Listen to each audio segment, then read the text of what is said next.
Hey everybody, how you doing? I'm Tommy and you were on the Love Boat. Hey, Taylor Miller, I'm glad you're here. Jane Aldrich, what's happening? You know what? Every once in a while, you have to take the things that you talk about and put them into practice. Like all things are fantastic in theory, but taking the theory and putting it into practice is not always the easiest. Kevin Hawthorne, Lakeland, Florida, good to see you. And I had an opportunity yesterday. Yeah, I missed you all too. That one's on me, so to speak. Not really, but I'm going to take all the heat. Cliff Ann Ferguson, how are you? Tommy Bird, because I also, it was just one of those days where I'm not joking. Everything that could go wrong did go wrong. You know, yesterday was one of those days where you thought Murphy is kicking it toughly at my house. Murphy's here. Don Davies, how are you? Glad you're here. Tommy Bird, here this morning and early. Danique, glad that you are here. So Johnny Scoville got a headache, like a one that was fairly serious. And you know what? The salt really does knock the stuff out, but it takes a minute. So I don't know if Johnny would have been able to pull off going live yesterday if everything went right, and nothing did. Literally nothing went right yesterday. Am I lying? No. Nothing went right yesterday. And by nothing, I mean nothing. But if everything had gone right, I don't think my brother could have gone live anyway. Don Davies, good to see you. Hey, Caroline. Brock Bandy, there you are. Brock Bandy, the salt works. It really does. But I think probably some of Johnny's headache yesterday was probably stress-related. I didn't get a stress-related headache. I just melted down a little. Not to the degree that I used to, but if you could have watched me, I don't think you would have been too impressed with the guru status. What are we going to talk about on this beautiful Thursday? Well, I promise you, we're gonna get deep here. Hope y'all's day is better than yesterday. It's off to a heck of a start. We're gonna make it a better day. But I will tell you this: if you've been on the boat for any length of time, you know that at one point Squirrel Nut Zipper kicked a thing of coffee, and it went all over my old laptop. And the laptop still works. It works beautifully. Unfortunately, the camera doesn't. So when you put it on, it's awful. The quality of the camera is just bad. Roberta, how are you? So I bought a laptop called a Lenovo, really inexpensive. It's like a Walmart kind of a laptop. But when I went in and bought it, I said, all I am trying to do is stream. I'm not going to be using this thing to do programming or to play games. I just want to stream.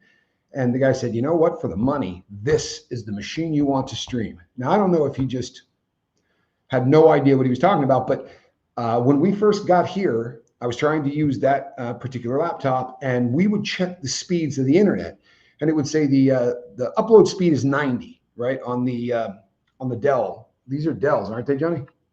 Yep. On the Dell laptops, it would say the upload speed was 90 whatever bits per however that works. I don't really understand it, but I know that 90 is good enough. Anything over about 30, and we're not going to run into trouble. Then you'd put the Lenovo right next to it and run it, and it would be at like 40, and never been able to figure out why. We turn that off, do all of that, and still nothing. So I went back to using my old laptop, the one that Squirrel Nut Zipper cooked the camera on. What I did was I got a camera that you could hook up to the top of it. So what you're looking at isn't the camera for the laptop. Then yesterday, the table that I used to broadcast off of, we kind of have an agreement that once we're done, we'll take the things off of it so that the 15-pound furry drunken freshman can't destroy things. And I didn't take the laptop off. Salt seems to work. I love it, Tommy Bird. See, it worked for him too. We're spreading information that's actually helping people. You've got to love that, huh? The big red button doing cool stuff. Smack that like button, by the way, people. It does help. It really does. Danique says, deep. I like that. The deeper, the better. And good for you. Laptop still functioning. Also, very glad to catch you live. It has been a while. Well, we're glad you're here. The laptop technically is not functioning. The one that I was using got kicked to the ground by the 15-pound kitten. That cat is getting bigger by the second. It's absolutely fascinating to watch how fast she grows. Johnny Scoville took a picture of Katie with her paw on his hand, and I'm telling you that she has the paws of a panther or something like that. If she grows into those paws, I don't know what the heck we're going to do with her. But it hit the ground. It turns on, it does everything, but if I hit the H button, it takes sometimes a second, sometimes 6 seconds for the H to actually go up. Not the end of the world, right? Just be patient. It's a virtue, you know. And I felt my serenity going out the window. And shortly thereafter would have been the laptop. Did you say Nova? In Spanish, Nova doesn't mean, it's basically mean no-go. Yeah, well, it was Lenovo, but yeah, close enough. Definitely a no-go. What are we feeding them? Cheeky is the name of the cat food that they eat. It is a South American brand, and we checked with a bunch of different things, and that was the one that they eat it like every time we put it out. It's like it's the first time they've ever seen it. You know, the cats tend to get meh, you know, nothing excites cats. They don't want you to think they're fired up, but the Cheeky, I like the name, honestly. The reason that I bought it is I was like, Cheeky, we have cheeky cats, this works. But they absolutely love it. Do our cats go outside? Oh, good Lord, no. Outside is 250 feet off the ground or something. And because of the fact that cats do not fear height in any way, I know that they'll try to jump up and walk on the glass thing on the balcony, and I'm not having it. It terrifies me. I'm so afraid that they're going to do the hey, Dad, watch this kind of thing, and I'm just not up for it. Not up for it at all. So they're inside kitties, but they were inside kitties their whole life, so it's not a real change that way. But yesterday, I had the option of losing my mind. I had the option of sitting down and journaling, and I'm trying to put this on a perspective thing between 0 and 10. The problem becomes that I know this is something that I'm bad at. The reason that the perspective thing is so important for me is because I am a guy that can get to 10 when I ought to be at 2. And I'm a guy that has a difficult time getting back down once I start going up. And it's not, you know, I'm not lashing out at people. I'm lashing out at myself. And honestly, that may be more dangerous for me. So I was sitting and I was trying to figure out and I said, you know what? I'm not going to go live. I'm not going to sit and let this stress me out. I'm not going to let this put me into a position where, you know, I've been so happy since I got here. I really have. I've been able to keep my stress levels at a really manageable thing. Coffee money, just beware of your electronics. I'm telling you, thank you so much. I really appreciate the support. Now, I touched the super chat to put it up. There we go. I touched the super chat as soon as I read it. So it'll give you an idea that it still works. It's just that it takes a really odd amount of time for whatever I do to actually show up on the screen. And that's, this also is a touch screen computer, which I would never do again. You know, I bought it because I needed training wheels. And when I first got it, I can't tell you how convenient it was to just tap comments because you touched the screen and it was there. I didn't have to try to work a mouse or do any of those things with my fat fingers and lack of computer skill. But once the computer starts getting old, once the computer starts getting beat on, then the touch screen doesn't work the same way either. You touch it and then you wait. So you think, oh, that didn't work. And when you go back to touch it again, what you're actually doing is turning off what you had just done. So I'm trying to work in the same way everybody here is trying to work. But I think that what we need to talk about more than anything, yesterday was a great, yesterday you were frozen for most of your life. Caroline, you know what? I wasn't for everybody. And this is a phenomenon that is this happens a lot when you're, when everything you do is live. You know, someone will say, man, I can't hear you.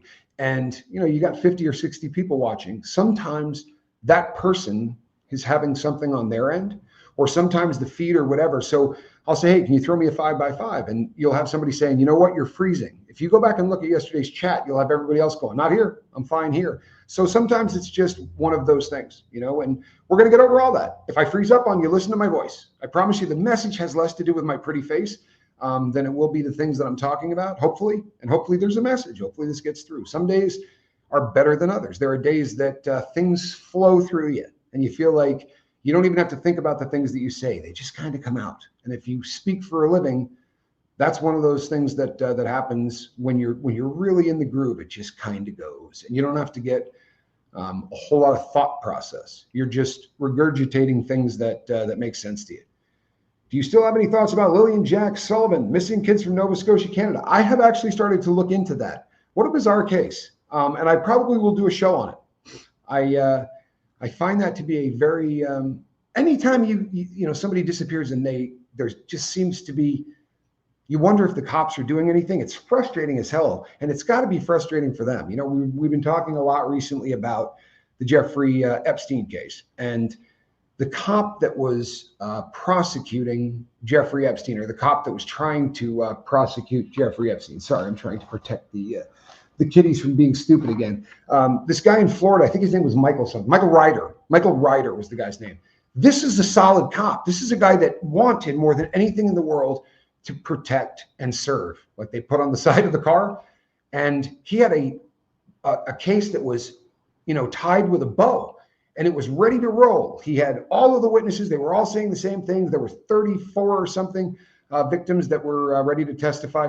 Lisa Tremble, you changed your emoji. Good to have you here. And imagine the frustration of being a cop. Hey, KM. Imagine being a cop, and this is your life. You come across something where this guy is a predator, right? Capital P predator. And you get excited as hell, and you go and you do it the way you're supposed to. You go to the prosecuting attorney, you go, here's the case, it's bulletproof. And the prosecutor goes, yeah, we can't really run with this. And, that particular case, when it got to Acosta and they said to him, sorry, you're not going to be prosecuting. You're not going to be going forward with this. There's only two people on earth that could have done it. The attorney general could have, or the president of the United States. So for him to come out and say, I was told to stand down, but I don't remember by who, is the most disingenuous thing that anyone could ever say. I can't imagine the frustration of being an officer of the law and dealing with that. And a lot of times, like the case in Canada, a lot of times there's something going on behind the scenes that we're not privy to.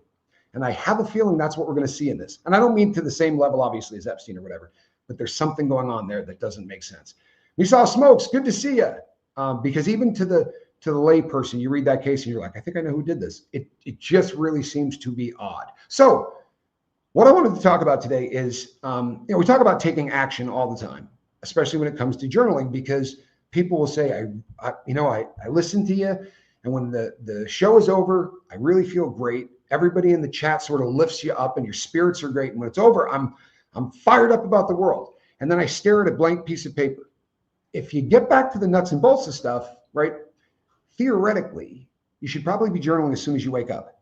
Because as soon as you wake up, the stuff that's in your head from the night before, you're probably not going to stare at a blank piece of paper, because you're not trying to come up with something. And if you freeze first thing in the morning and there's nothing happening, you write down what you plan to do that day, right? Start with, I'm going to make this bed, because now that became a goal. Your pipe dream, whatever's going on in your head, when you put it onto paper, it becomes a goal. Now you've set a goal. When you make that bed and you achieve a goal, this is what I was going to do. You actually do it. It may seem really insignificant, but it's not insignificant to the reward center of your brain, one that has been malfunctioning probably your entire life. Oh, my coffee is empty.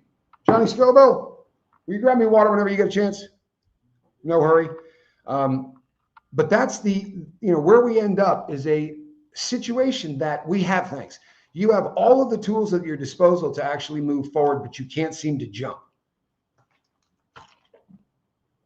This happens to people regardless of where they are in the journey. I have not missed a day journaling in probably a decade. I have put pen to paper every single day for 10 years or more. Yet, when the time comes that journaling is the answer to every single problem that I have, my brain wants to find the answer without journaling. This occurred to me yesterday. I actually journaled about it. Your mind is not your friend. Sandy Wendy, how are you? Good to have you here. Your mind's not your friend. Plain and simple. That may not make sense because you think, of course it is. It runs everything that's going on. Yes, it does. But let's use the example of the heroin addict, because this is kind of a big deal, or the opiate addict. You can insert any opiate you want. Hey, Lindy. Tommy, I learned last night from my 11-year-old daughter has been keeping a journal under her pillow for months just to tell it all her feelings that day. Wow, that's incredible. She really is incredible, Taylor Miller. That's the coolest thing I've ever heard. Honestly, it is. Take somebody addicted to the morphine molecule, and let's say that person skied, played football, acted like a jackass, did all kinds of stuff over the course of their life to injure itself. Right? This organism has beat the crap out of it. And when you start to feel like you want a fix. When you want to feel like you're stressed out, this and that, after you quit, you're sober, you're moving forward in life. Your brain will go, let's see, 8 shoulder surgeries. We'll send some pain to the left and to the right shoulder. We'll make that really uncomfortable. He's had knee injuries. Let's work on that. Torn Achilles tendon. Let's work on that. And all of a sudden, when 2 days earlier, nothing in my body hurt, now every single injury I have had in my life seems to flare up at the exact same time. The pain's not real. There's no mechanism. I didn't fall going down the stairs. I didn't do anything on a hard workout to tear all of those muscles again. There's nothing there as far as a mechanism, right? The hammer and the thumb. The hammer is the mechanism that causes the pain. That pain can come down the exact same way without the hammer. Your brain releases the same chemicals and the same action happens, but there's no mechanism. That's psychosomatic pain. Some people go, the pain's not real. Trust and believe the pain's real. It's the exact same thing. Hey, Jules, it's the exact same thing minus the mechanism. So in that situation, obviously, right, painfully obviously, no pun intended, your brain's not on your side. I did fall from a ladder once. And that one, just one more thing to add to the list. So when I am really at my rope's end, my brain wants the path of least resistance. Well, we can sit down and journal, and we can sit down and start going through all of the things and writing stuff down, blah, blah, blah. Or we could just really make him hurt. Maybe he'll take that stuff in the spoon and we won't have to think for the next 10 years. Honestly, you ever hear a psychologist or psychiatrist or friends or whatever, listen, if you're really pissed off, before you discipline your kid, before you do this, count to 10. This is advice, people. There's nobody in the chat. Honestly, put a 2 in the chat if somebody has told you that when you start feeling yourself getting to that,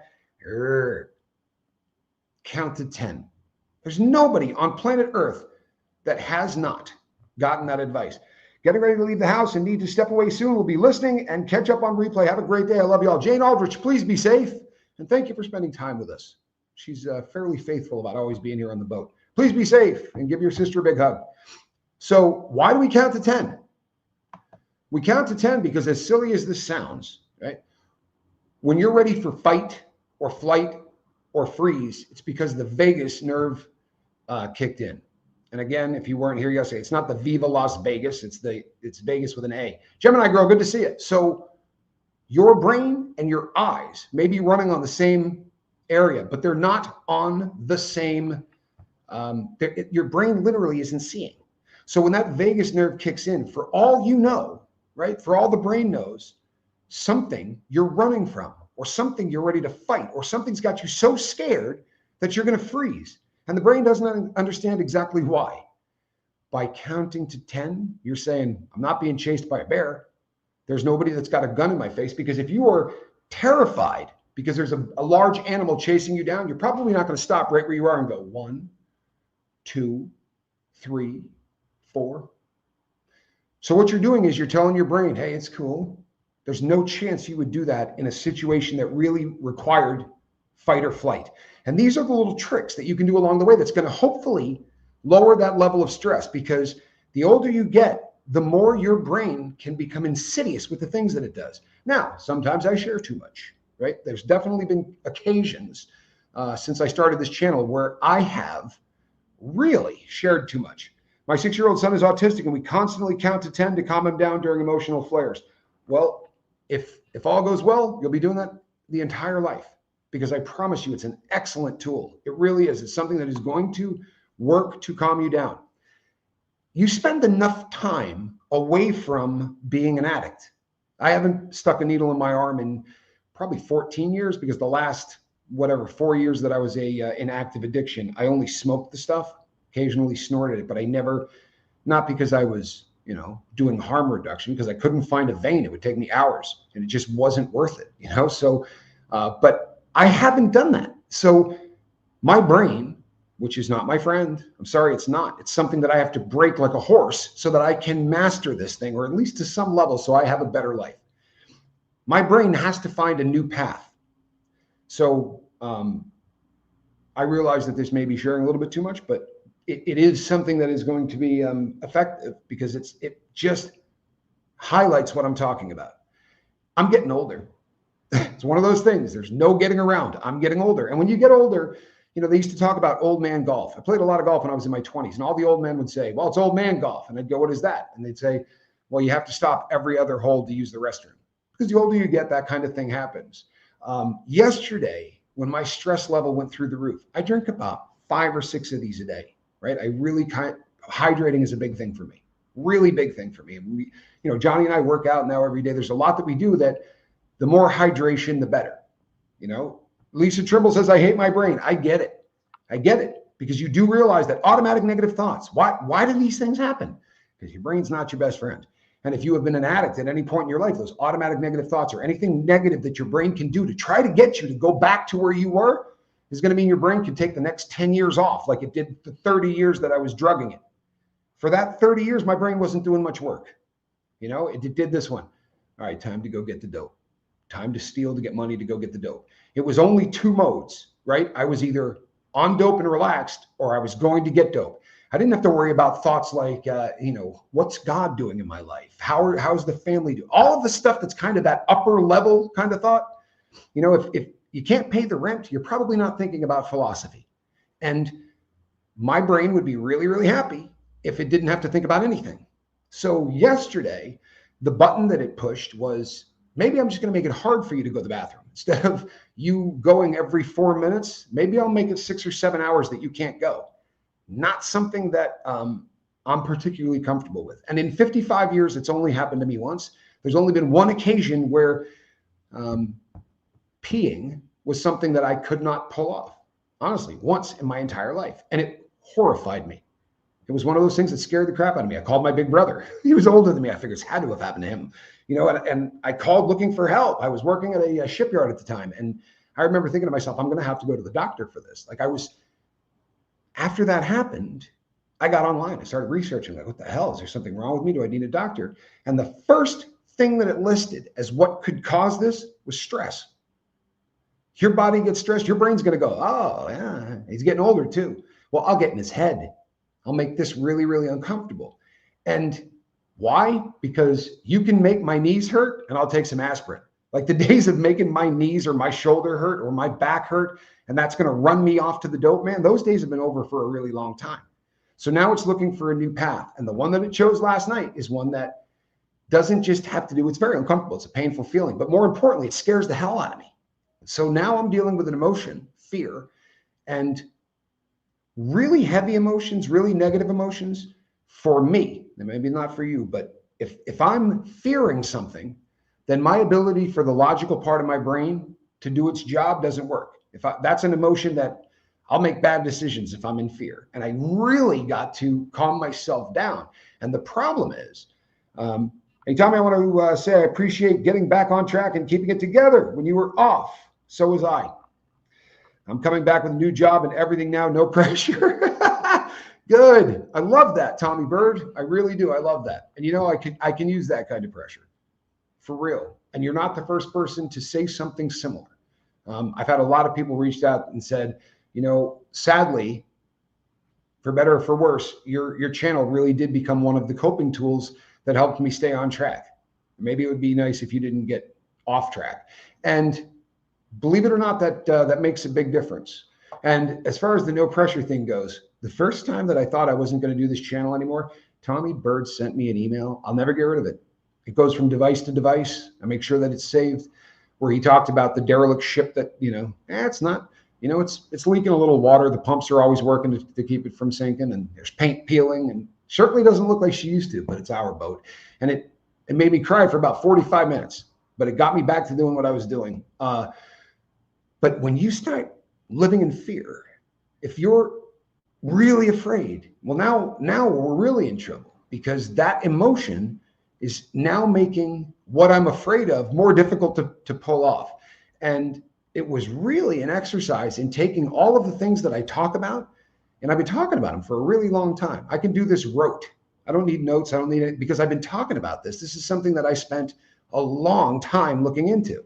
And now I got to put it into practice, because if I don't, I'm probably going to have to go to an emergency room and get a catheter. And this is a concept that is not one that I like to work with. Part of my mental health issues is that I have a really difficult time regulating my emotions. You know something though, Lisa Trimble? Saying that out loud is a very good thing. Seriously. I say all the time, don't suffer in silence. And I think people, interpret that to, what does he mean by suffering?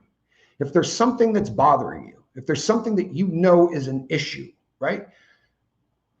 Saying it out loud, just like writing down in your journal, this morning I'm going to make my bed. It goes from something up here to the real world. Your brain's not your friend. So this thing is floating out there in this realm that nobody can see, that nobody can hear, that nobody can look into. Now saying part of my mental health issues is that I have a really difficult time regulating my emotions. That's mine. That is absolutely my biggest problem. Taylor Miller says, so it was time to practice what you preach. Bingo. I mean, that's exactly what it was. And, we have a hammock. I could go get in the hammock. I haven't spent much time in it. We just got it up. I thought I could go get in the hammock. I'm going through what can I do to calm down? So believe it or not, I started to do yoga, right? And not the most comfortable time to do yoga. But if you ever saw the movie Bull Durham, very funny comedy. And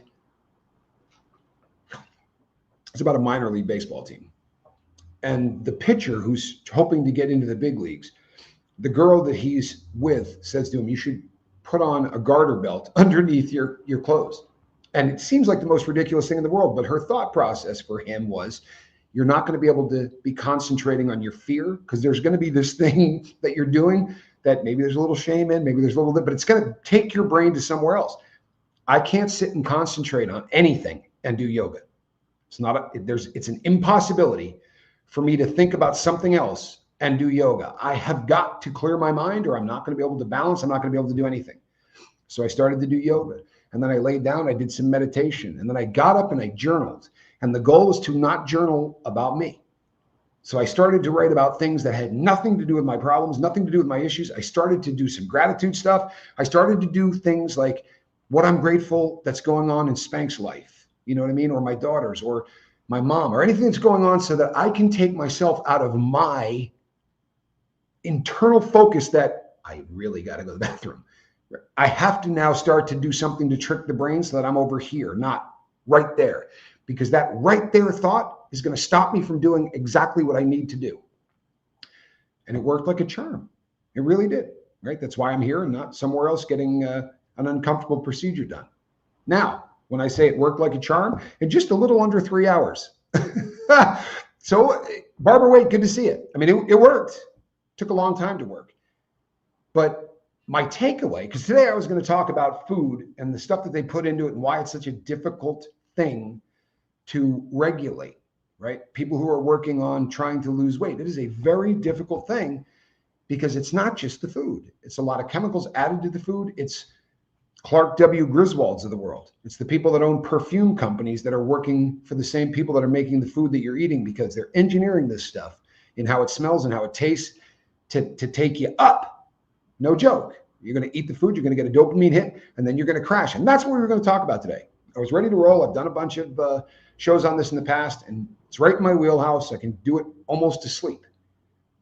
But this was so real. All of the things that I talk about every day. And I know that, hey, Natalie, I know that there's a lot of people who can relate to this. If you're a teacher or you train people or whatever, there's something that's your wheelhouse. You talk about it all the time. This is your area of expertise, at least in your dome it is. This is something that you understand. But when you have to go back to basics and start actually doing what you teach, that's that old expression. Those who can do and those who can't teach. It's a terrible expression, but there's some truth to it. I lose weight better if I don't watch the scale for sure. You want to hear something cool? I'm not joking. I don't think Johnny Scoville has stepped on a scale in the time that I've known him. Unless he goes to a doctor or something like that. Johnny regulates whether or not his weight. He says, if my clothes start fitting too loose, I know it's time to eat more. My clothes start getting, too tight. It works for him. Taylor Miller says, TMI, but ever since my miscarriage in April, I have to remind myself of all the privileges and blessings I have when I start my period each month. It's not too much information. And you know something? I'm telling you, sharing things that you would never share in public, right? If you start thinking TMI, and I don't mean let's shock one another for giggles, but the ability to say something that, if it's something that's messing with your head and you're burying it in your brain, I promise that's a problem. When I talk about suffering in silence, I don't want that to mean somebody passed away and I'm not talking about it. I'm talking about something in your head that is taking up all of your time. It is a monster when it is in your head. It is something that is bigger. We make it into something that is bigger than life. It's scary. It's got teeth. It's one of those things that really is going to make life difficult. When we bring it out into the real world, my dad was amazing about stuff like this. He used to say that when you talk about something, you knock the fear out. And you do. Talking about something takes it from the world of the monster. It takes it from the world of that which cannot be overcome. And it puts it into the world of, we could talk about this. And now that we talk about it, I mean, instantly, as soon as people say it, they go, oh. You ever been in a conversation with somebody and they say, I've never told anybody that before? And you go, really? And they go, oh man, you can see the relief on their face. I remember, and I've talked about this a lot, my mentor said to me, it doesn't even have to be me, but you're going to have to talk about the things that you've done that, or have been done to you, or whatever, the baggage you've been carrying. Hey, Tony Suter, the baggage you've been carrying for 3 decades or 4 decades or whatever the case may be. You're going to have to share it with at least one other person. And I go, isn't that what the journal is for? And he's like, no, the journal is for you. But even taking it from your mind and putting it onto paper, well, it certainly makes it more real. But when someone else knows about it and they can say something back to you, there's the benefit of the fact that you brought it into the real world, which is going to make it no longer as frightening. And just as importantly, you're going to give the opportunity for the person you're talking to be your guru. They may only do it once. They may only do it for 5 minutes. But you're giving them a chance to help you solve something that you can't solve yourself. And I promise the reason you can't solve it yourself is because you're being run by emotion instead of logic. And it can be love, it can be hate, it can be jealousy, it can be whatever. But that emotion isn't allowing you to do some critical thinking. If you were removed from it, it's very easy to give advice to someone that is having problems. I don't know how many people, I got a lot of emails yesterday from people that said, boy, you know what? You gave great advice yesterday to so-and-so, because it's not my problem. I can give advice to you on your problems all day. But when it's my problem, that's a really big deal, because yesterday, fear, the driving emotion for me was fear, and I'm not good at it. Sharing your issues makes you feel not alone. You're damn right, Ashley G. Sometimes you can talk the big bad thing down to a size so that it doesn't get bigger. Not only that, it literally will shrink. I promise you. Can we have some thoughts and prayers for Taylor? Because that's not just an admission. It's an admission of something that hurt. It's not something that most guys can relate to, right? But that's a very tough thing to overcome. You start getting that scale of 1 to 10, and we're getting past that middle mark. So having that inside, I'm sure that people nearby knew this isn't something that, it's going to be out. But to put it out into the world, it also normalizes it, because we have the ability to take things that there should never be an issue with talking about. And it's amazing to me how many times someone will say, well, I'm really ashamed to talk about this. And you go, whose shame is it? What the hell do you mean you're ashamed to talk about it? One of the most insidious things about rape is that the victim feels the shame of the crime, and the crime wasn't committed by the victim. That's why there's group therapy for people that have endured that kind of stuff. That's why if you're coming back from war, even if you signed up for this, even if you were trained for this, and you're there to save our country and to, blah, blah, blah, all of the important stuff. If you take someone's life, you're not going to go, well, I was trained to do that. That's what I was supposed to do. Those people come home and they go, that was just like me. That was a person who thought their country was great. And I know this because I've talked to a grip of them, but they struggle with that. That's their country. They were doing exactly what I was doing. They believe their country's not evil. I believe my country's not evil, but I ended that person's life. They had family they were writing to. When they can start letting that stuff out, any kind of unbelievable 7, 8, 9, 10 on that scale, when you start getting up into the 7, 8, 9, 10 on the perspective scale, it's really great if you can sit in a room full of people who have made it out of that forest already, or haven't made it out, but you all can try to get out at the same time. One of the things that this kind of pressure, or this kind of things that are that tough on the brain, make you feel like you're the only person on planet Earth that has ever felt this. You're the only person on planet Earth at this current time that's trying to get through this. The opposite of addiction is connection, right? The opposite of addiction is connection. The opposite of everything else going wrong in your life probably is connection too. I've said that so many times.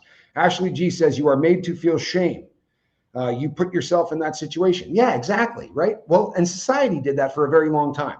We've only evolved past the cavemen probably in the last couple of decades, right? Honestly, you go back 30 years and the defense in cases like that would say, what were you wearing? We're really just getting to the point where those kind of questions aren't asked in court, but they're still asked in society. You know, a girl gets assaulted and they go, what part of town was she in? Had she been drinking? Did she have a mini skirt on? So it's not just that the victim, and just saying the word victim, by the way, some people cannot do, simply cannot do. I've had people that sit and work with me and they say, you know, my father beat me, you know. These are guys. My dad beat me. I used to take beatings. He would do it with a belt, and usually with the metal part out. I would have marks, and I would have to go to school and lie about what the marks are. Now, don't get me wrong. I don't blame him. Why the hell not?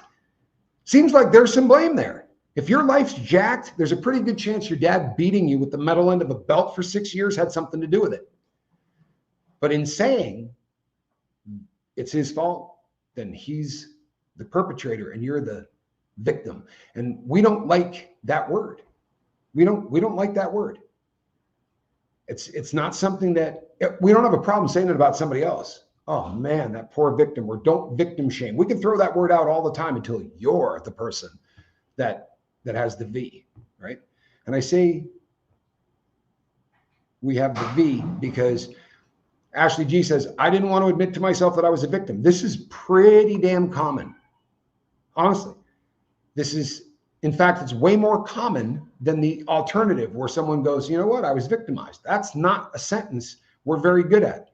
And it's not, I promise, it's not inherent. This isn't something you're born with. It's because we've got a really messed up world when it comes to society's views on virtually everything. I heard someone say people who seek connection too often settle for attention. I like that. I like that too. Here's the thing though. Connection is something that is deeper, for real, because attention, I mean, if you're going to connect with somebody, it really helps if the person that you're connecting with has walked in your shoes. The reason that the medical community couldn't treat addiction, right? I'm talking about, you know, not 500 years ago. I'm talking about like just before World War II. The common thought and the medical community was, if the person's addicted, keep them away from guns, keep them away from heavy machinery, automobiles, because they're going to drink themselves to death, you know, or they're going to shoot up to death or whatever. You got to make sure that they don't hurt anybody else because we can't treat this. And I'm not making this up. Go look up old physician's desk references and it will blow your mind when you get to the section on addiction. You know, Ashley G, I think that for a lot of people, if you can reframe that word, right? Because the difference between a victim and a survivor is not much. It really isn't.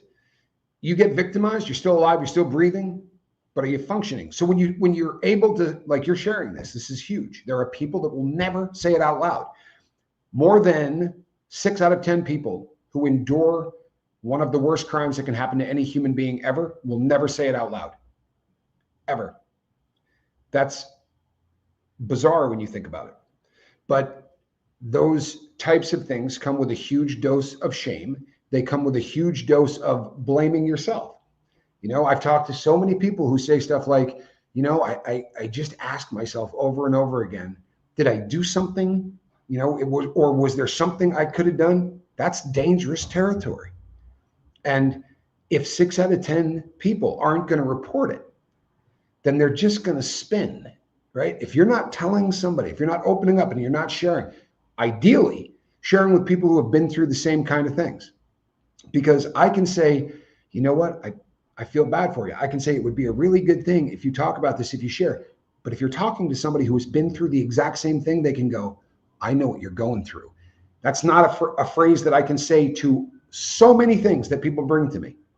You know, when someone says, my dad died. Like, I don't know your dad, but I know exactly what it felt like when I lost my dad. Lisa Trumbull says, when I was, let me see, it got right behind. Now I can't read it. See, this is the keyboard, but I'm not going to throw it against the wall. Let's see if we can get this. All right, deep breath, count to 10. Come on up on the screen. There we go. When I was raped 48 years ago, I was 18, and I knew the questions I would be asked. It's, oh God, and that was a, you know, where we're at today. God bless you, Lisa. Thoughts and prayers, please, some ones. 48 years ago, we were Neanderthals compared to where we were at today. Now, by the way, there were also a lot of places where 48 years ago, we were a much better society. I mean, for real. Some of the civilization and some of the evolution has not gone in a direction that makes us better people. And I mean, as a society, for real. However, when it comes to understanding things like people that have been through this kind of thing, we're getting a lot better. We really are. You're never going to go into a courtroom and, you know, find somebody, you know, a defense attorney going, what were you wearing? Those days are gone. Society, there are still going to be those asshats, but there are people that still use the N-word. There are people who still judge somebody because the color and the pigmentation of someone's skin is darker or lighter than yours. We're always going to have cavemen. We're always going to have ignorance.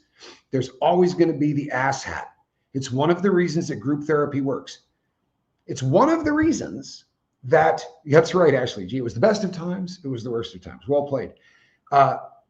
That's why what happened with AA is so fantastic. You know, all of the smartest people on planet Earth said, you can't treat that stuff. And two addicts got together and the guy said, I can't stop myself from drinking. Tomorrow I'm going to drink. It's just how it works. Tomorrow I'm going to drink. What if you try to stop me from drinking tomorrow? And I'll try to stop you from drinking. And if the two of us don't let the other one do it, we might get through a day without that crap. Do you know, if you read the history of AA, you know, I'm not a 12-stepper. You guys know this, but I'm fond of saying we stand on the backs of giants. Imagine this for a second. These guys had the place that they would do the first meetings. Underneath the sink, they had a half a gallon of gin. Because if a person came in and looking for help and they were in the DTs, because if you quit alcohol cold turkey, it'll kill you. If you're far enough along in your addiction, it will kill you. Benzodiazepines and alcohol. If you quit cold turkey, it literally can cause seizures that will take you off planet Earth.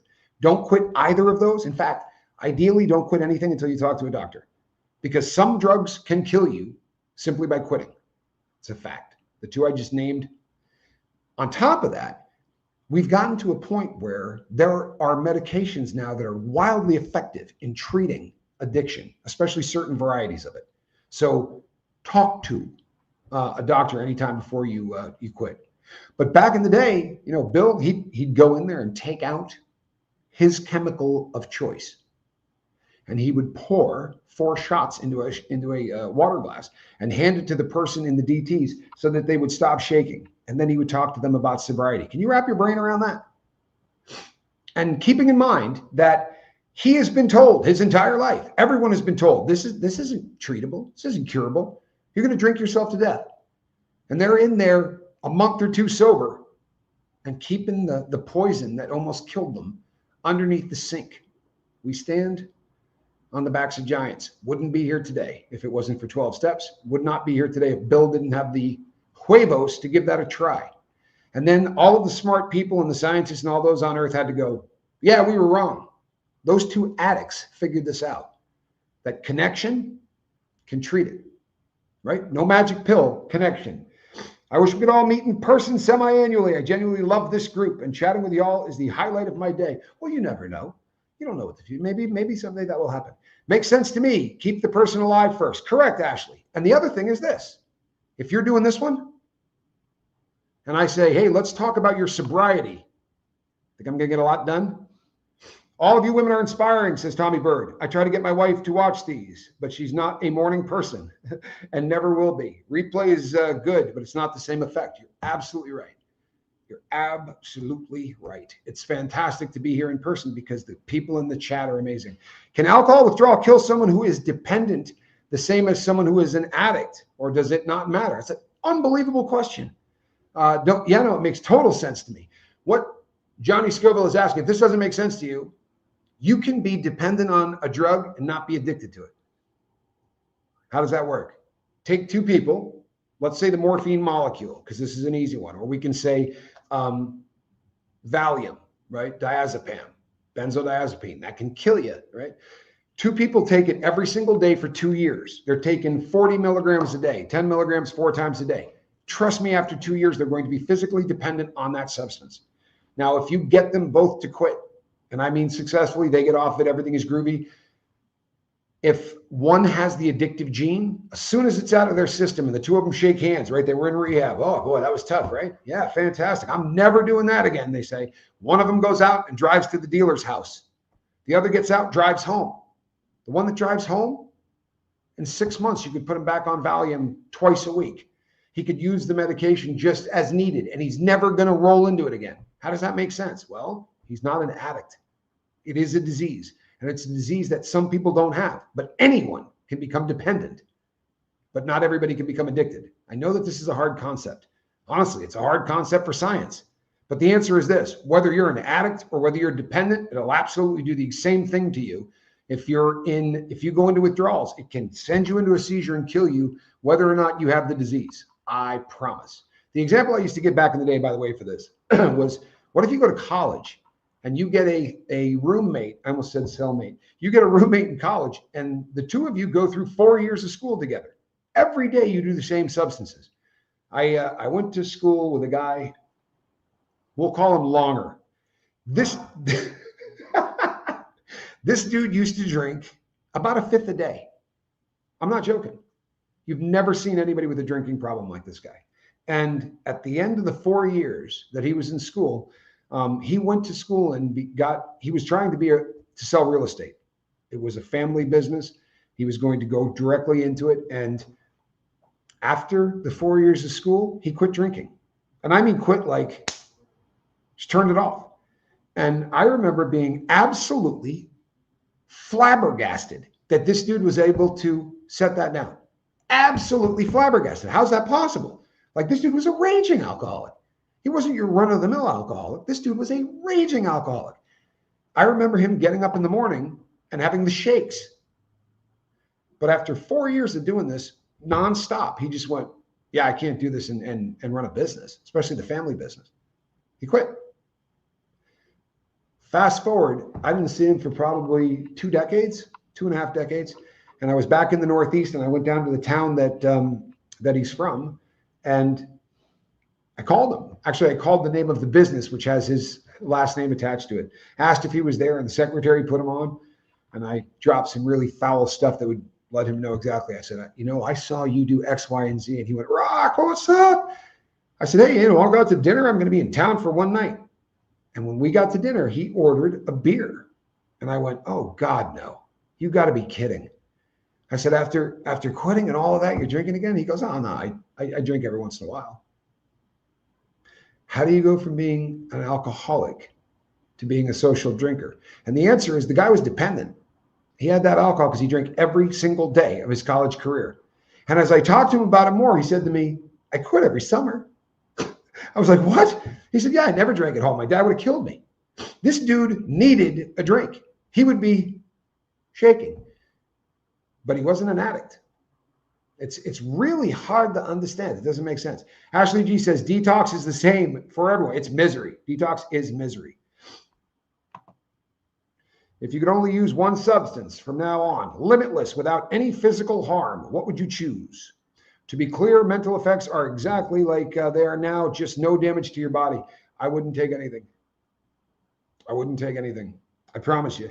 And because even if, here's what makes drugs so insidious. And I love the question, by the way. This is an awesome question that makes people think in a way that, this is good stuff. But even if there was no physical harm, do you know what it would do to my brain? For real. See, for me, I ran to substances to hide from the things I was afraid to put in the journal. I ran to substances to hide from the things I couldn't say out loud in a room full of people.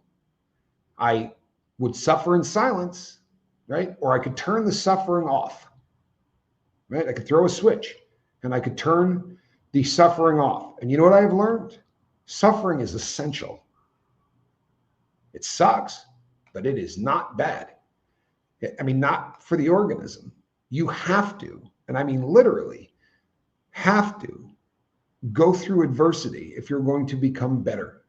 I know that not everything. I don't mean every single thing. If you want to move forward, you're going to have to hurt. But there are going to be issues in your life that the only way you're going to get through is like the burnt leg Lakota, right? There are issues that you're going to have to run directly into the fire and pop out the backside with some burns and some scars.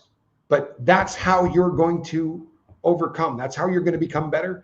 And I would never run into the fire. I would never face any of my problems. And any of them, that's the funny thing. It wouldn't matter which one. If I'm using chemicals, I'm not a guy, the exception to that being alcohol, because I just don't like the buzz. But any other substance, I could substitute for the morphine molecule, right? From the morphine molecule. That's the one that took away everything and did it the most efficient way. But I started taking stuff away with weed when I was a kid. It wasn't nearly as effective, and the way I had to do it was very, very different. But I can't have any of those in my life. I'm a coward when I use. I'm a stone cold coward when I use. I don't face any of my problems. If you seek a dope detox, pun intended, I like ion detoxification. It's my go-to because I do not do hospitals, and my wife's a nurse. I'm her doctor. Crete, Illinois. Thank you, Chris. Appreciate you. I'm going to be honest with you. I don't know what that is. I don't know what ion detoxification is. I'm guessing it's a fairly new development, and by new I mean in the last decade or so, because I really tried a lot of different kinds of detox, and that's not one that I had heard of. Really, not one that I had heard of. And I did rapid opiate detox. I did Ibogaine. I did implant. I think I did, but I never heard of that one. Do I consider weed a gateway drug for this with addiction in their family, for those with addiction in their family? No. I mean, honestly, here's the thing. Statistically speaking now, see, when I was a kid, statistically speaking, weed was a gateway drug. Why? Because it was the first drug everybody tried, right? So that made it a gateway drug in the eyes of the people that talked about stuff like that.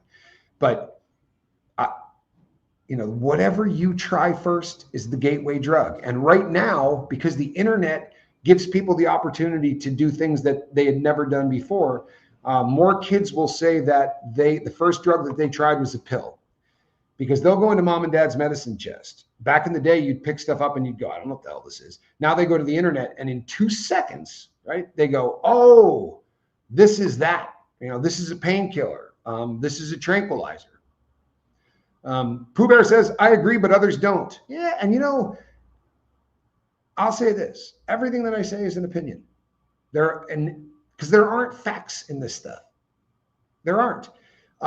And my opinions change over time, and they change over time because of empirical stuff, things that I watched people go through. I was a not hardliner because I stayed in my lane, but I would have said it behind your back. If somebody said, well, I quit crack, but I smoke weed, behind your back, I'd be going, yeah, you're not sober. Like, not really sober, which was funny because if a person was doing methadone, I considered them sober, because we're kind of shaped by our personal experiences, right? My doctor was my first drug dealer. If I had $1 for every person that said that to me in that sentence, I'd be doing well. You should receive an honorary therapist degree at this point, Tommy. Why, thank you. What a kind thing to say. Diet and exercise, so important. You're absolutely right. And sleep. And that's why diet and exercise are important, because if your diet's off and you're not doing exercise, and I don't mean you got to, be one of these jugheads that you see on the internet, who are swole and all of that stuff. I mean, get out and walk, get a little bit of motion in your life. Because if you don't, I promise you're not going to sleep. You're not going to get all of the stuff that you need falls into the really basic stuff like eat, drink enough water, get sleep. All of those things are so nuts and bolts kind of stuff to being a healthy organism. And if you don't take care of those things, when you start trying to put your life together and all that, you're going to blame things in your life for causing problems that are actually caused by you don't eat right, you don't exercise, you don't get enough sleep. For me, I had to cross those off the list. I didn't start exercising because I wanted to get in great shape or any of that crap. I wanted to cross stuff off of the list. I know I'm eating right. I was doing 3 meals a day. I wasn't eating Zuzus and Wham Whams or just putting sugar in my body or any of that stuff. I was really trying to do all the right stuff. I didn't have any nicotine in my body. I wasn't doing any smoking or drinking. So all of those were crossed off the list. Now, if I'm still having problems and I'm not sleeping, then it's not about any of that. Now I can start trying to figure out what the heck it is about. But yeah, and just real briefly again, back to the subject of whether or not this or that is a gateway drug. Life's kind of a gateway drug. Whatever the hell the first thing you do is. That's where I was thinking about. Yeah, I mean, the gateway is a problem that you can't face. If we taught people at the age of 6 that when things start to make you want to crawl into a hole and not talk to anybody, you need to talk to people. If we taught kids that if you can't talk to people, if it's so hard that you just can't say it, you take out a book and you just write the stuff down. It doesn't have to be eloquent. It doesn't have to be fancy. It doesn't need to be in cursive. Just get it out. Instead, what we subconsciously or by accident or however, what we teach kids instead is if something is really bad and you just can't deal with it and you can't talk about it, there's this little closet in your head. And if you stick it in that closet and pull the door shut as tough as you can, that'll go away. And it will. Make no mistake, that works.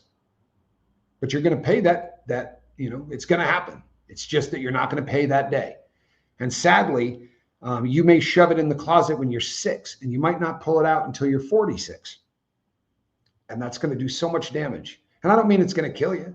I just mean that there were opportunities that I missed along the road to my life because my closet was so stuffed with crap that I didn't understand that what was about to come could have been fantastic.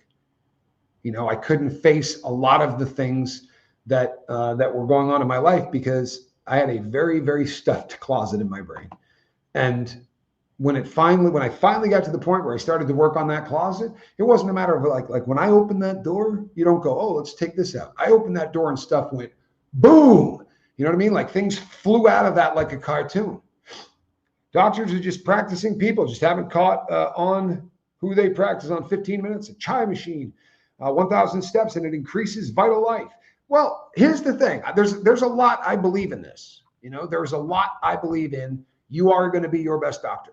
And if you're not at least trying to have that mindset, you're also going to be a crap advocate.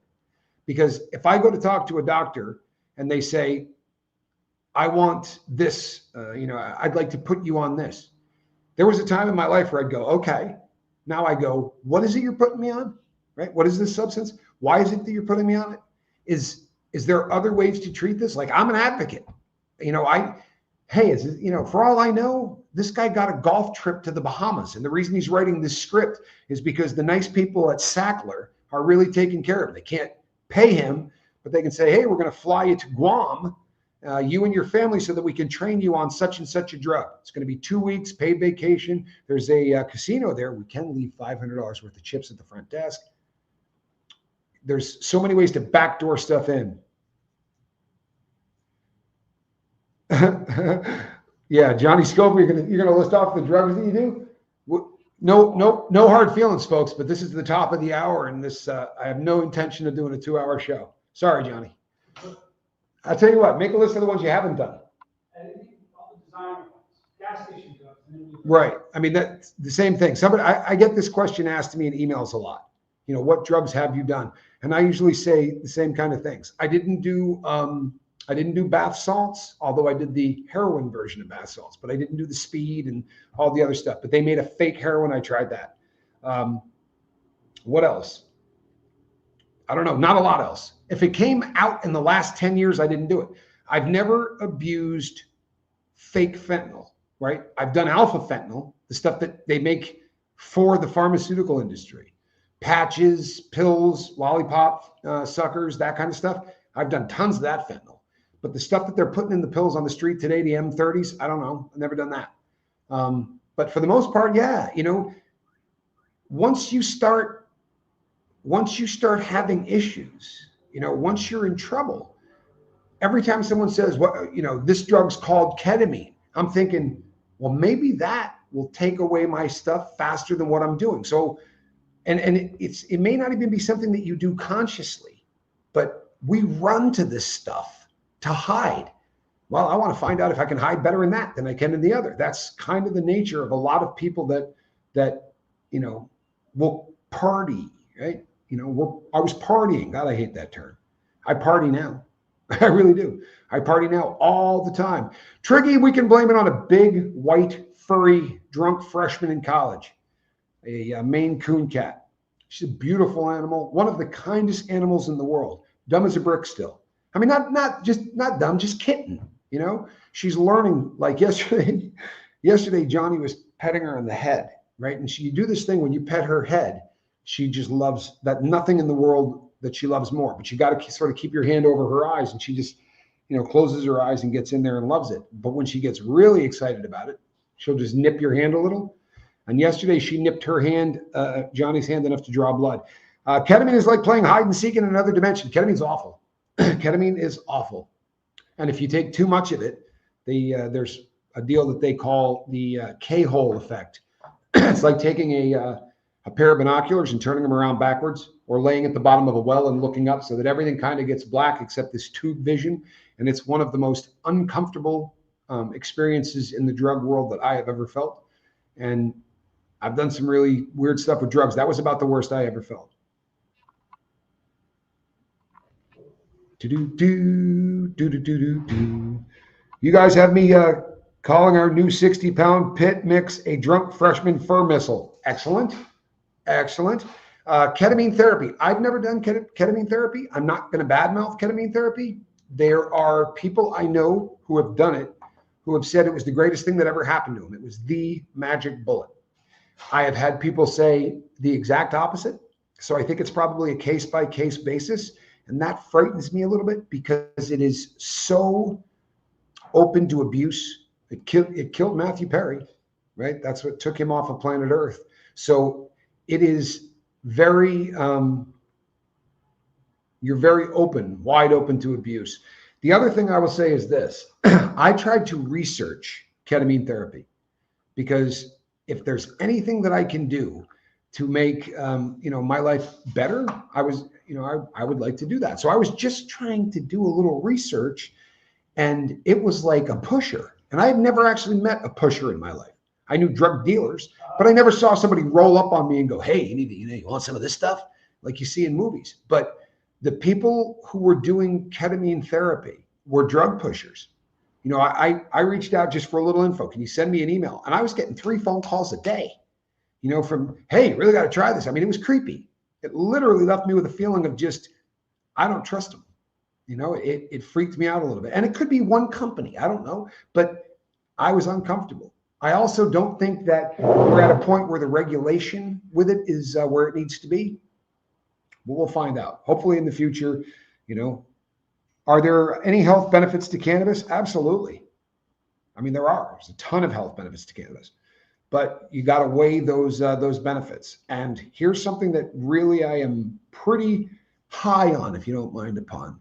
If you're going to roll something up in a piece of paper, light it on fire, and breathe it into your lungs, it's not good for you. I don't care how. I mean, there's no way to figure that out. It's not good. Anything that you light on fire and breathe the smoke into your lungs, trust me, your lungs aren't fired up about that. Your lungs aren't digging that. Your body's not digging it. That was my experience. They seem like drug dealers in my town. Yeah, that was absolutely my experience. Ashley G says, Valium being the first advertised drug, you know, the first drug they ever advertised was Valium. Do you know who advertised it? Huh? Arthur Sackler. Granddad Sackler was the first person to ever advertise a drug. And this is going to blow your mind. He is in the Drug Advertising Hall of Fame. I'm not making that up. There is a drug advertising hall of fame. In spite of the fact that there's only 2 countries on earth that allow you to advertise drugs, that's crazy. America allows it and New Zealand allows it. Nobody else does. In the 70s, the average person got 2 prescriptions a year or 3. If I'm misquoting that, whatever it is, it's about 5 times higher now than it was then. And the reason is we used to go to the doctor and go, you know, there's something really weird. When I lay down at night, my legs do this one, right? Start doing this, you know, and it's uncomfortable, makes it hard to sleep. And the doctor would go, sounds like restless leg syndrome. You know, there is a drug that can treat that. It's called pregabalin, which that's the generic. I can't remember what the name brand is now, but it's Lyrica. Lyrica is the name brand. Pregabalin is the chemical name. Now you go to the doctor and go, hey, doc, how you doing? Good. What's going on today? Well, I don't feel like my erections are the way they should be, so I'd like to get some of that little blue pill or some Cialis. And then on top of that, my legs do this when I have restless leg syndrome. And what I want is, that's not how it's supposed to work. You don't go in there and tell them the drugs you want, but that's what we do in America. That's bad voodoo.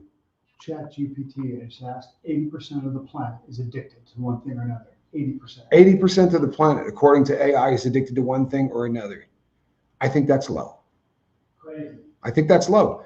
And I know that where everyone heads goes to when they first hear that is, so drinking or drugs, it could be your phone, it could be anything. This is a concept that was so hard for me to wrap my brain around, right? So when, like, the mu receptor in our brain regulates, it's in there so that it will release natural painkillers into our body. You know what I mean? You stub a toe really bad. You do something that hurts. Believe it or not, your body does try to take care of it. It sends medication out through your body. Now, you want more medication to come out? You take something that's kind of going to put a key in the receptor and turn the key. And then you release a hell of a lot more pain medication. The opioids, the morphine molecule attaches to the mu receptors in the body. So you're getting high off of chemicals you already got in your body. The joy in life is trying to figure out how to make all of those chemicals come out without doing dope. It's been the coolest. The last 10 years have been the coolest experiment with that, for real. You know, watching kids, honest to God, is a drug. You know, I have a great view of a beach. And yesterday there was a guy out there fishing, and I was standing there watching him, and he's a big dude, barrel chested, absolutely massive. And Johnny said, you know, I'm afraid that guy is going to end up like he's going to hook a kid. You know, the way he was casting made us all a little nervous. And there was a child that couldn't have been more than 2 or 3.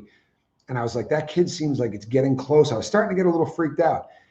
And then the kid ran right up to the dude, you know, I mean, tottered right up. And he picked the kid up and was holding it. And I mean, it's going to sound goofy, but your brain goes, oh man, that's cool. There's a reason that the most watched thing on the internet is kitten and cat videos, because it releases a chemical in your brain that makes you feel good. It's a fact. It's absolutely a fact. It's pretty damn wild if you think about it. Tommy Bird says, I abused the hell out of Lyrica. Did you put on 25 pounds? Because I'll tell you what, I've never met anybody that abused Lyrica that didn't put on a crap load of weight. That's a tough side effect of that drug.